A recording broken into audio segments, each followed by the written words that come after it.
గాంధీ గారి కలల కన్నా గ్రామ స్వరాజ్యం. గడపల్లకొచ్చారు గదరా గవర్నమెంట్ ఆఫీసు వాళ్ళు, వాడికి ఆరోగ్యమే తెలుసుకుండ్రు ఇంటికొచ్చి డాక్టర్లు.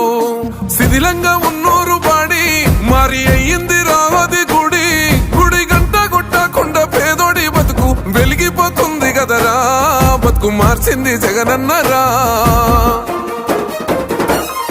ఏం తక్కువ చేసిండురా రాజన్న కొడుకు, కోరి పథకాన్ని పంపిండురా పేదింటి వరకు.